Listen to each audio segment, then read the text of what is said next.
Olá, boa tarde. O JBC desta quinta-feira começa com imagens da sede da Polícia Federal em Goiânia. Está acontecendo hoje, desde cedo, um desdobramento da Operação Lava Jato.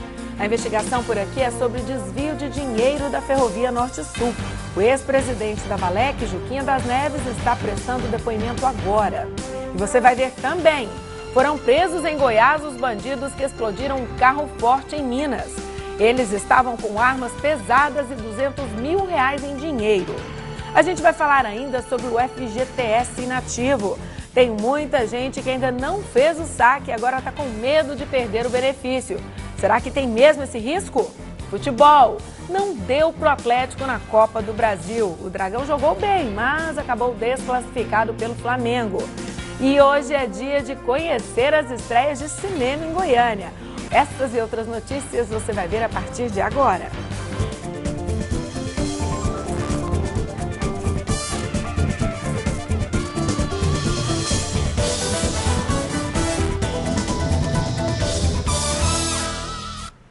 A gente começa essa edição do JBC com a operação De Volta aos Trilhos, que é um desdobramento das investigações da Operação Lava Jato aqui em Goiás.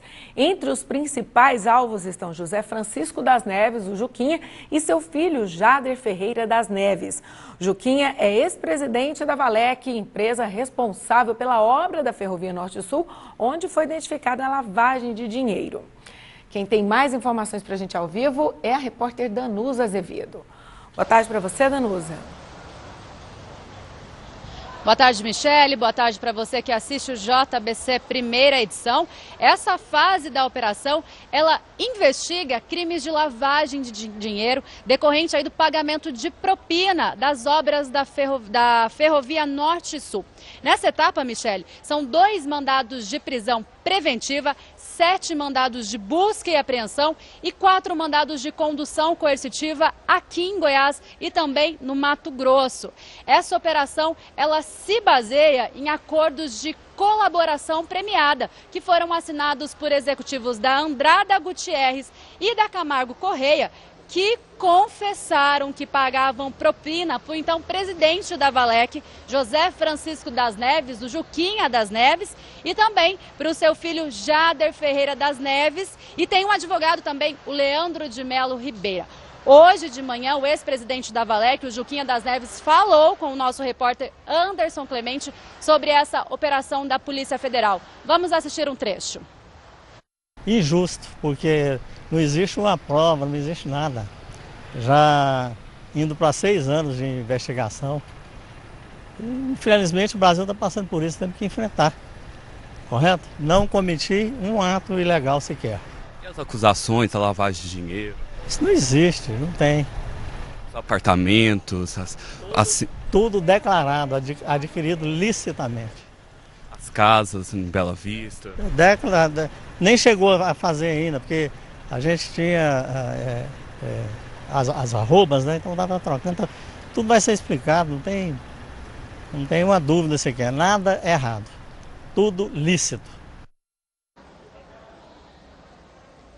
Olha, Michele, o Juquinha e o filho dele, o Jader, eles são suspeitos de continuarem a lavar dinheiro de propina, ocultando aí parte do patrimônio deles. Já o advogado, o Leandro de Melo Ribeiro, é suspeito de ser laranja dos dois. Com isso, né, foi pedida a prisão preventiva do Jader e também do Leandro, que é o advogado, além das conduções coercitivas de Juquinha e de outras pessoas que são suspeitas de prestarem auxílio aí para esse crime de lavagem de dinheiro. Lembrando que o Juquinha e o filho dele, o Jader, já foram condenados a 10 e 7 anos de reclusão, respectivamente, por formarem quadrilha e lavarem aproximadamente aí 20 milhões de reais provenientes de propina da Ferrovia Norte-Sul, das obras ali da Ferrovia Norte-Sul. Os dois aguardavam o julgamento em liberdade, aguardavam o julgamento dos seus recursos em liberdade. Os bens que pertencem a Juquinha e a Jader, que estariam nos nomes de laranja, são os mais diversos. Tem aí apartamento no Jardim Goiás, apartamento no setor Coimbra, 5 casas no setor 5 casas em Bela Vista, 2 aeronaves, além de aí além também de notas promissórias e ações em empresas. Estima-se aí 4,4 milhões de reais de propinas, dinheiro desviado aí das obras da Norte-Sul. Michele, eu volto com você aí no estúdio. Tá certo, Danusa. Obrigada pelas informações e até daqui a pouco. E hoje também 4 pessoas foram presas em uma operação da Polícia Civil Goiana e do Ministério Público do Maranhão. Segundo os investigadores, a quadrilha tinha empresas de fachada em vários estados para emitir notas fiscais frias. Quem se beneficiava era uma empresa de grãos que não pagava ICMS. Em 3 anos, o prejuízo para os cofres públicos chegou a 25 milhões de reais.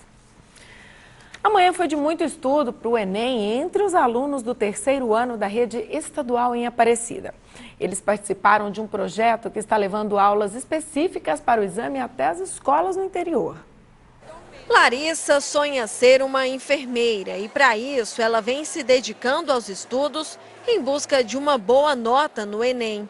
Para participar do aulão da caravana Aprender Mais, ela que trabalha durante o dia, conseguiu uma folga no serviço. Eu sou do noturno, eu conversei lá no meu serviço, eles me liberaram justamente para estar vindo aqui pela importância desse aprendizado.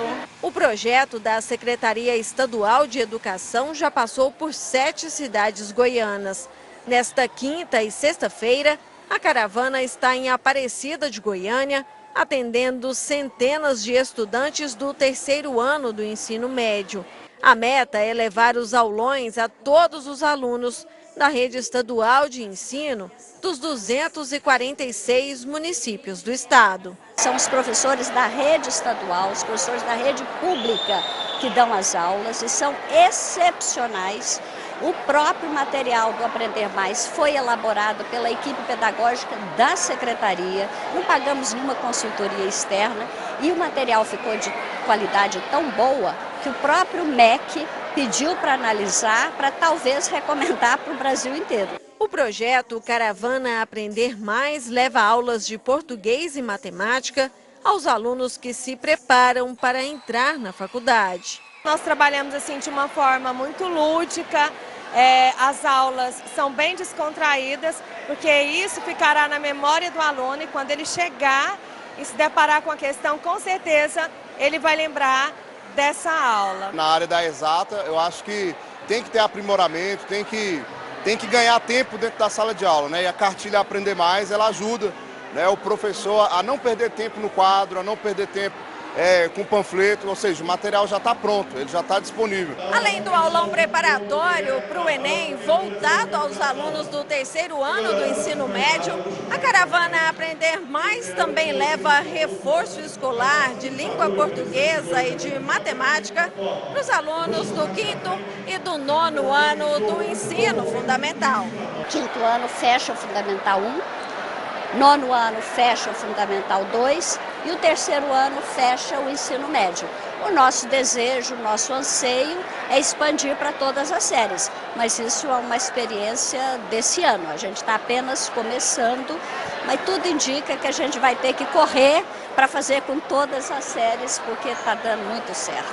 Os estudantes que participam do preparatório aprovam a iniciativa. Incentiva, né, as pessoas a estudar mais, a realizar o seu futuro, né, os seus sonhos. Escola pública tem muita oportunidade, sim, basta você querer, né? A Auditoria Fiscal do Trabalho em Goiás interditou hoje de manhã a central de materiais e esterilização do Hospital Materno Infantil. Segundo os auditores, as normas de proteção ao trabalhador não estão sendo cumpridas, além de haver superlotação na unidade. A direção do materno disse que só vai se posicionar sobre o caso depois de receber um relatório do Ministério do Trabalho. E a gente vai para o intervalo. A seguir você vai ver, Polícia Rodoviária Federal vai investigar a conduta de agentes que executaram 2 cavalos em Rio Verde. E vai ser enterrado daqui a pouco o corpo do empresário e compositor musical goiano que foi encontrado morto no Rio de Janeiro. Não saia daí, eu volto rapidinho. Você já está sabendo? O Diário Oficial do Estado de Goiás está automatizado. Agora ele é 100% digital. Para quem publica, é prático e dinâmico. Além do treinamento oferecido na implantação do projeto, temos equipe de suporte para orientar caso apareça qualquer dúvida na hora de cadastrar as publicações. Para quem acessa o Diário Oficial, é grátis. Sem papel, sem demora, sem complicações. diariooficial.abc.gov.br. Agência Brasil Central. Governo de Goiás. Estado inovador. Obrigado por compartilhar mais um sorriso. Obrigado por permitir que famílias inteiras renovem as esperanças. Obrigado por possibilitar que mais uma pessoa tenha saúde para agradecer e para fazer parte desse gesto. Obrigado. Doar sangue é compartilhar vida. Seja também um doador de sangue e junte-se a essa corrente de gratidão. É simples, é rápido e faz bem a todos os envolvidos.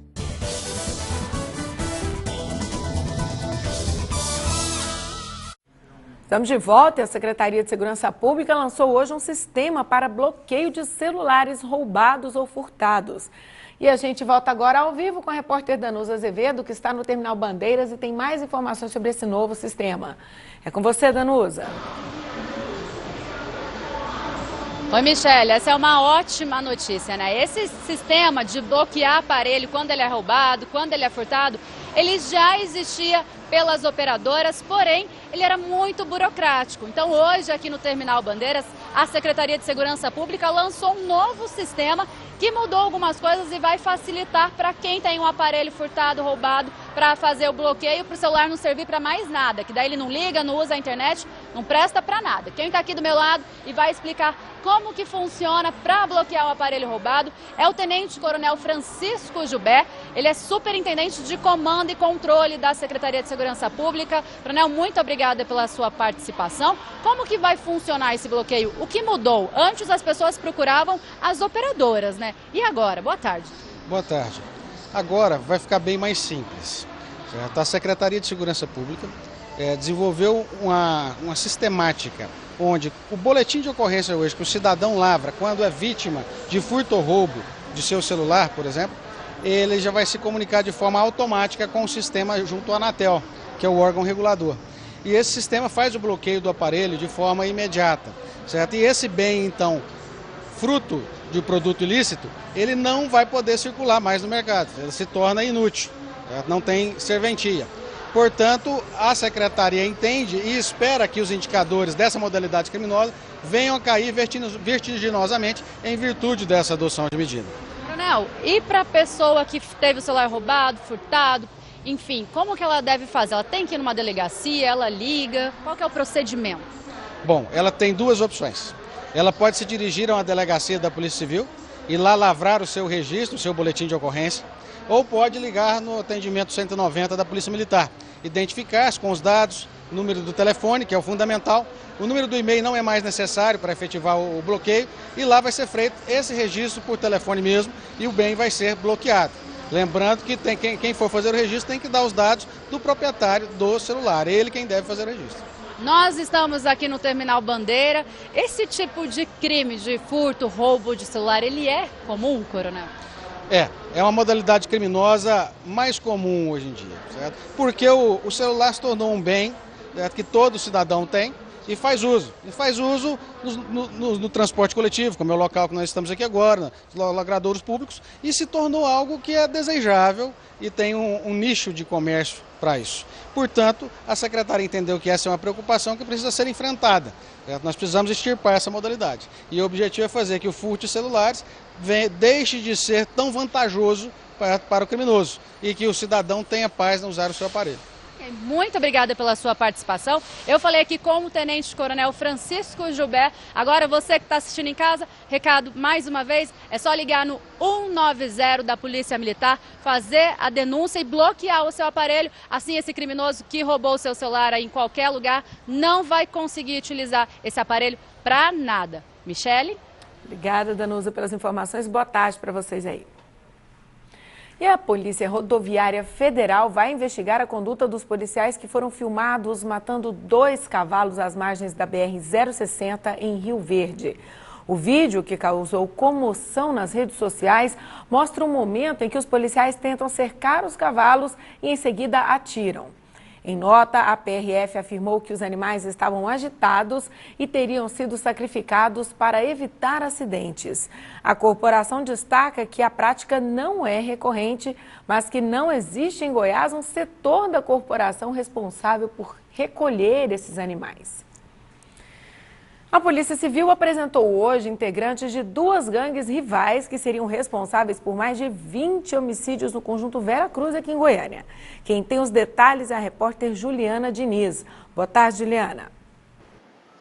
Boa tarde, Michele. Boa tarde você em casa que acompanha o JBC Primeira Edição. Nós estamos aqui na Delegacia de Investigações a Homicídios, que apresentou 4 presos suspeitos de vários homicídios na região do Vera Cruz 2, aqui em Goiânia. O delegado Thiago Martimiano, que participou dessa operação, vai explicar o que aconteceu, o que essas pessoas estavam causando lá na região oeste da capital. Primeiramente, boa tarde, delegado. Há quanto tempo essas 2 gangues que vocês prenderam integrantes já guerreavam lá naquela região? Boa tarde. Boa tarde. Que eles guerreiam em relação à disputa do tráfico de drogas há pelo menos 5 anos. Mas todos eles são conhecidos de infância, são todos ali da região do Vera Cruz. Iniciou-se com pichação, grupos de pichação. E, como eu disse, há mais ou menos 5 anos atrás, começaram o tráfico de drogas. E aí, quando envolve dinheiro, envolve interesses, eles começaram a se matar.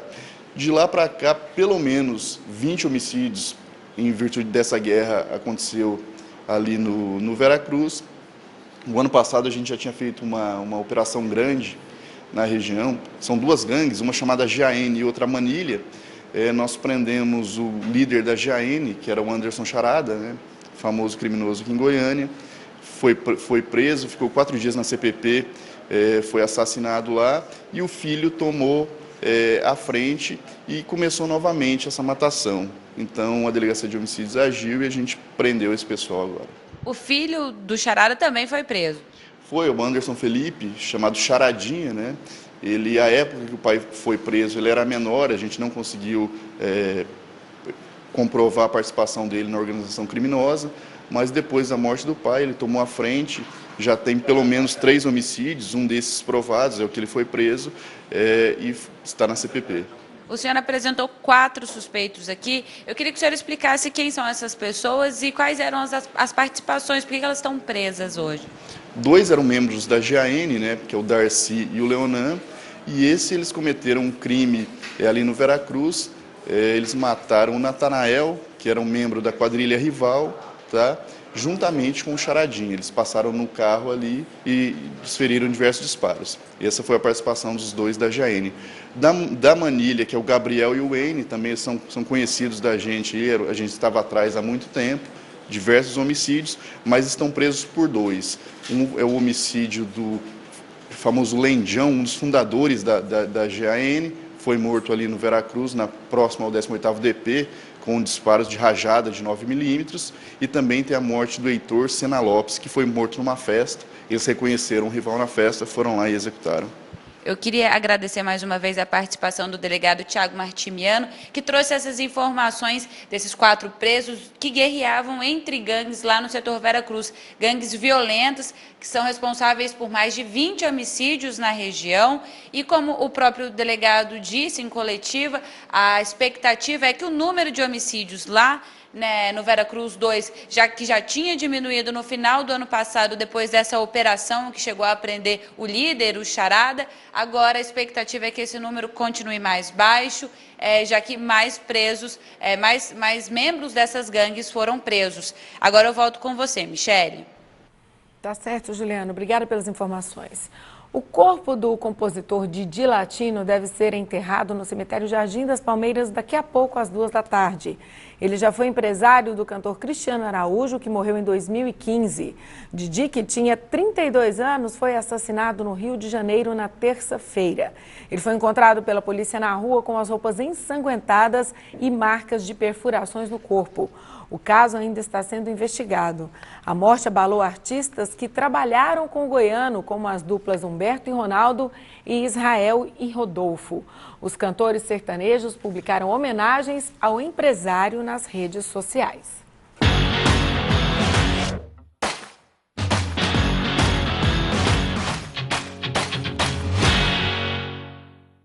E agora o futebol. Em menos de uma semana, Atlético Goianiense e Flamengo se enfrentaram 2 vezes aqui no Serra Dourada.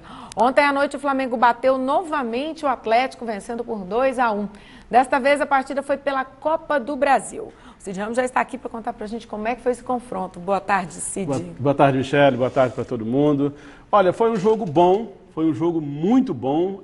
O Flamengo veio aqui no final de semana passado e deu uma goleada de 3-0 no Atlético.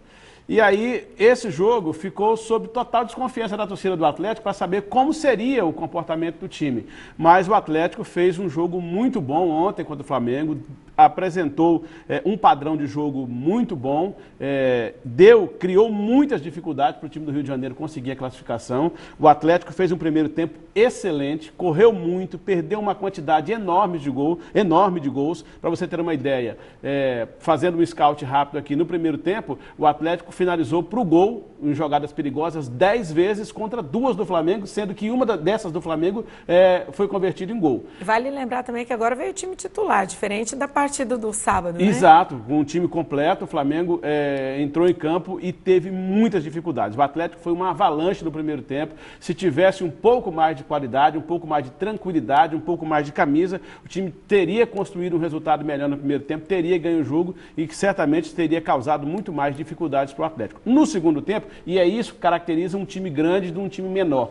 A diferença é exatamente essa. O que aconteceu? Um time grande não é só grande pelos salários que paga, pelos jogadores que tem, mas pela estrutura que envolve um grande clube. O que aconteceu? Estou dizendo isso para dizer o seguinte: o Atlético jogou muito bem, correu muito no primeiro tempo, perdeu um caminhão de gols, empatou o jogo. O que aconteceu no segundo tempo? Cansou, não deu conta de correr mais, porque, claro que o Flamengo é um time muito mais estruturado, muito mais bem preparado, fisicamente também. Aí o que aconteceu? O Flamengo se segurou um pouquinho no segundo tempo, só para esperar a chance de fazer o segundo gol e matar o jogo. Foi o que aconteceu. O Atlético não ganhou o jogo porque não teve a mesma condição física do Flamengo. No final do jogo, o time estava se arrastando em campo, dava dó de ver o Júnior Viçosa tentando correr atrás, mas não dava conta mais, porque o time correu demais no primeiro tempo e não teve força no segundo tempo. Mas de qualquer forma, foi um grande jogo e serve, Michele, para mim aí talvez seja o dado mais importante. Serve como alento. O Atlético já perdeu 2 jogos de goleada nesse Campeonato Brasileiro, que agora só segue para ir o Campeonato Brasileiro. Deu um alento para a sua torcida que pode melhorar, pode apresentar alguma coisa mais positiva daqui para frente. Porque levou de 4 do Curitiba, levou de 3 do Flamengo e já estava todo mundo assustado com aquilo que o time vinha produzindo.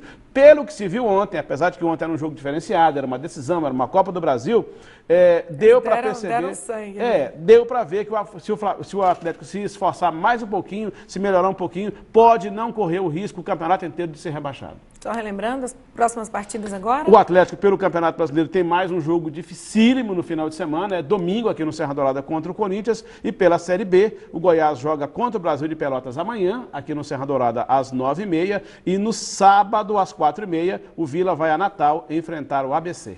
Então, te espero aqui na segunda-feira. Segunda-feira estaremos aqui para falar sobre esses jogos. Obrigada, Cid. Valeu, Michele. Mais de 3.000 processos trabalhistas que estão parados na Justiça aqui em Goiás devem ser atendidos durante a Semana da Conciliação do TRT. E você que tem um processo, mas não foi chamado, também pode ter o caso resolvido. Confira na reportagem. Miriam estava com um processo contra uma empresa de call center parado há 8 meses. Ela adquiriu uma doença durante o período em que trabalhou no local. Selecionada para a Semana da Conciliação, ela e seu advogado estavam otimistas com a reunião. Espero sair com o problema resolvido. É o que a gente espera, né? O que cada um aqui espera é sair com o problema resolvido. Em Goiás, existem hoje mais de 37.000 processos parados na Justiça Trabalhista. Para a Semana da Conciliação, 3.200 processos foram selecionados. A expectativa é que 60% desses casos sejam solucionados nas conciliações. Tudo é feito num ambiente de extrema liberdade, onde a parte pode dizer não a hora que quiser, mas nós somos insistentes, porque a Justiça do Trabalho tem uma vocação para conciliar e o juiz do trabalho, ele é treinado especificamente para essa finalidade, juntamente com servidores que também são treinados para atender a população. Além dos 3.200 processos que foram selecionados para serem conciliados aqui na Semana da Conciliação, Outros casos também podem ser resolvidos aqui. Basta que as duas partes, empregado e empregador, estejam de acordo em negociar e resolver o problema. É preciso também que já haja um processo em andamento na Justiça Trabalhista. A parte, o trabalhador e o empresário, um contacta com o outro e se eles chegarem a um valor que agrada aos dois, eles podem vir espontaneamente aqui até o Fórum Trabalhista no setor Bueno, aqui em Goiânia, das 8 às 16 horas e vai existir um profissional, um servidor, negociador capaz para atendê-lo imediatamente. A Semana da Conciliação acontece em todo o país. Aqui em Goiás, os atendimentos estão sendo realizados no Fórum Trabalhista de Goiânia e nas varas do trabalho espalhadas pelo interior do estado. E lembra da Miriam lá do início da matéria? Menos de 15 minutos depois de ser atendida, ela saiu da conciliação satisfeita e com o acordo realizado. Deu tudo certo, deu o acordo, foi tranquilo. Você ficou satisfeita? Fiquei satisfeita. Bom, tomara que todo mundo tenha esse atendimento rápido assim, né? 3 homens foram presos em um bar às margens da BR-060 em Alexânia, região central de Goiás. Eles são suspeitos de terem roubado e explodido esse carro forte aí em Unai, Minas Gerais, no início da semana. A polícia chegou aos bandidos depois de rastrear o GPS do veículo. Com o trio, os militares também apreenderam 9 armas, incluindo 7 fuzis, munições e quase R$200 mil em dinheiro. Agora vamos ver como é que vai ficar o tempo em todo o estado essa tarde. Em Goiás, a tarde deve ser de tempo parcialmente nublado a nublado com períodos de claro. Em Porangatu, no norte, a temperatura pode chegar a 33 graus.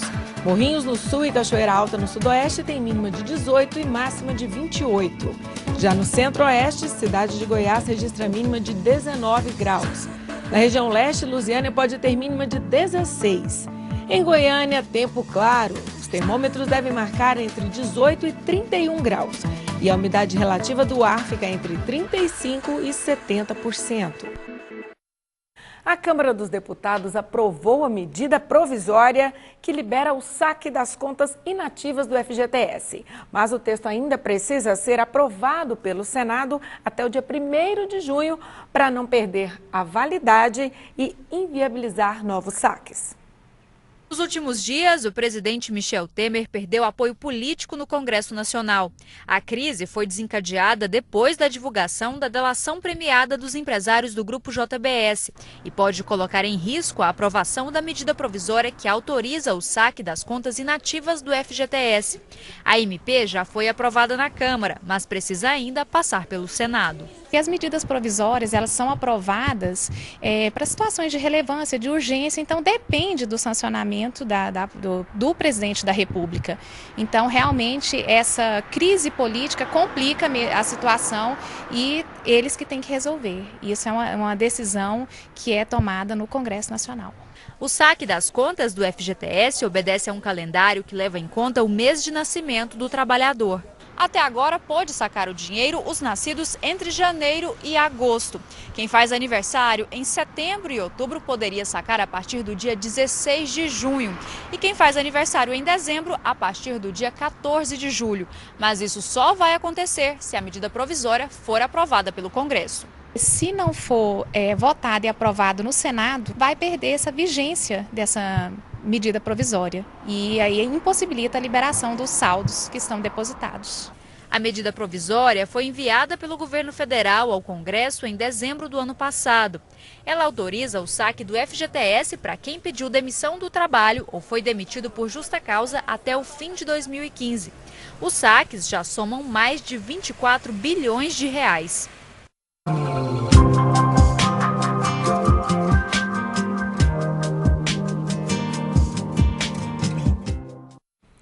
Hoje Hoje é quinta-feira, dia de estreias nos cinemas, e chegou a hora de saber o que tem de novidade na telona essa semana. Uma a gente já sabe, né? Piratas do Caribe, que veio aí com tudo, mas o nosso especialista Jarléo Barbosa que vai dar todas as dicas pra gente agora. Boa tarde, Jarléo. Boa tarde, Michele, tudo bem? Tudo jóia. Então, nós temos 5 estreias semanas, uma, como você disse, é Piratas do Caribe, mas temos uma surpresa no final, vou falar rapidamente dos filmes para poder chegar nessa surpresa. Vamos começar falando de Piratas do Caribe, que é o 5º filme da franquia. Você já está acostumado, tem todos aqueles ingredientes, tem Johnny Depp, que vivia no Jack Sparrow, temos a volta do Orlando Bloom e da Keira Knightley, que fizeram os primeiros filmes e agora estão retornando, porque a saída deles não foi muito bom para a bilheteria dos filmes. E nesse filme eles lutam contra o fantasma Salazar, chama Piratas do Caribe, a Vingança de Salazar. O Salazar é vivido aí pelo Javier Bardem, que é um pirata fantasma, né? Então a luta do Jack Sparrow nesse filme é contra esse pirata fantasma. Para vencê-lo ele tem que encontrar o tridente de Poseidon. Lembrando que tem cena depois dos créditos e tem a participação de ninguém mais, ninguém menos que um Beatle nos filmes. Sir Paul McCartney participa do filme. E que trabalho de computação gráfica, né? Para deixar ele sempre mais candidato a jovem Oscar de efeitos especiais, né? Próximo filme estreando é o filme Real, o plano por trás da história. Para quem tem mais de 30 anos vai lembrar das mudanças de planos econômicos que a gente tinha, Cruzeiro, Cruzados, Cruzeiro Novo, blá blá blá, até que se criou o Plano Real, que vem vigorando desde 93, e esse filme conta essa história. Não é um documentário, é uma ficção que mostra os bastidores do poder para a criação desse plano. Então tem personagens ali que a gente conhece, tem o Fernando Henrique Cardoso, tem o Itamar Franco e vários outros personagens dessa trama. Então nesse momento político de acirramento, né, de polarização, vai ser interessante assistir esse filme sobre a criação do Plano Real. Outro filme estreando essa semana, que é um filme argentino, é O Cidadão Ilustre, que conta uma história muito interessante de um argentino que mora na Espanha há mais de 40 anos e que é escritor, e que ele acaba ganhando o prêmio Nobel, o maior prêmio da literatura do mundo, o prêmio Nobel de literatura. Fica muito famoso no mundo inteiro e acaba recebendo um convite da sua cidade, que é uma cidade pequena da Argentina, de Salas, cidade de Salas, para receber um prêmio lá na sua cidade, Cidadão Ilustre da cidade. Ele acaba aceitando, volta a essa cidade depois de 40 anos, está tudo muito bem lá na cidade dele, até que a cidade começa a se revoltar contra ele, porque apesar dele não frequentar mais a cidade é o assunto de todos os livros que ele publicou. E digamos que ele não fala muito bem dessa cidade nos livros. Então a cidade, que tinha uma função nostálgica no pensamento dele, acaba virando um lugar de perigo e as pessoas começam a se voltar contra ele ali na cidade de Salas, na Argentina. Outro filme estreando essa semana é um filme muito romântico, que quem está atrás de uma história não vai assistir esse filme, que é um filme mais experimental, a história de um casal que se muda para Berlim, e ali eles tentam achar um lugar para viver, mas acaba tendo muitas cenas experimentais mesmo ali da relação desses dois casais. É um filme muito sensorial. Quem gosta das coisas mais recentes do Godard vai gostar de assistir esse filme. Mas o nome condiz com a proposta? É muito romântico. É muito romântico, mas é romântico também no sentido de sofrimento, assim, sabe? É um relacionamento bem difícil que esse casal tem. E aí eu chego na grande atração da semana, apesar da gente ter Piratas do Caribe, o grande lançamento dessa semana para mim é o filme Comeback. Por quê? Semana passada eu falei do lançamento de um filme goiano, que era um documentário. Agora, nessa semana, eu estou falando de novo o lançamento de outro filme goiano. Esse é um filme que foi gravado na cidade de Anápolis por um diretor goiano que chama Érico Rassi. E ele tem esse plus, que foi o último filme feito pelo Nelson Xavier, esse ator famosíssimo que morreu recentemente, ficou famoso recentemente também, interpretando o Chico Xavier. Circuito comercial. Circuito também. Comercial, estreando não só aqui, estreando no Brasil inteiro esse filme. E ele é conhecido, esse filme está sendo chamado de um faroeste moderno. É um faroeste moderno, é um faroeste brasileiro, é um faroeste independente. Então é um filme que foi premiado no Festival do Rio como melhor ator e vem recebendo recebendo ótimas críticas por revistas internacionais e brasileiras também.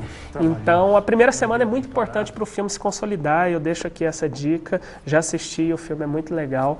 É um filme comeback, passando em todas as salas de cinema daqui de Goiânia. Bom, todas as dicas aí, tem uma certa variedade, não teve susto e não teve Não infantil, teve susto essa semana. Mas tem, aliás, o Piratas do Caribe dá pra Dá pra dar um criançada sustinho, também, né? Dá pra criança, às vezes tem um susto nos monstros surgindo. Tá certo. Zalé, obrigado pelas dicas. Até semana que vem. Até semana que vem. 13 esculturas gigantes estão chamando a atenção dos frequentadores do Shopping Cerrado aqui em Goiânia. Elas imitam os personagens da saga Transformers, que ganhou muitos fãs nas telonas. A exposição atraiu crianças e adultos curiosos para ver de pertinho os personagens que ficaram famosos no cinema.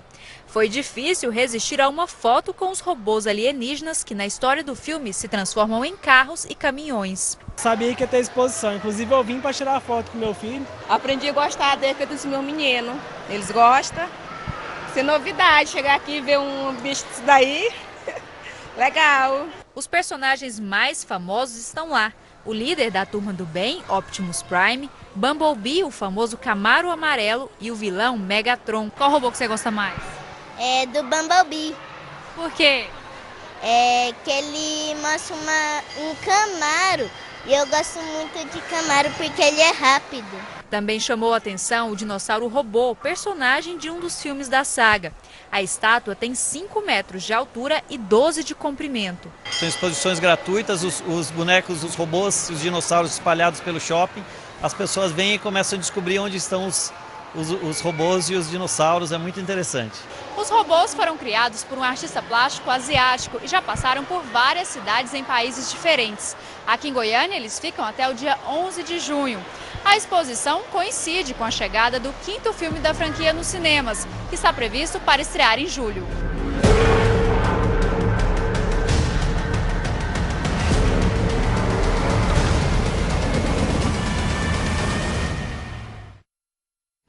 Bacana, né? E a gente termina o JBC de hoje com imagens da porta da sede da Polícia Federal em Goiânia. Hoje, na operação de volta aos trilhos, foram presos o empresário Jader Ferreira das Neves e o advogado Leandro de Melo Ribeiro. Jader é filho do ex-presidente da Valec, Juquinha das Neves. Eles são investigados por lavagem de dinheiro e propinas pagas durante a obra da Ferrovia Norte-Sul. Em entrevista hoje de manhã, Juquinha negou todas as acusações. A gente fica por aqui, uma ótima tarde para você e até amanhã.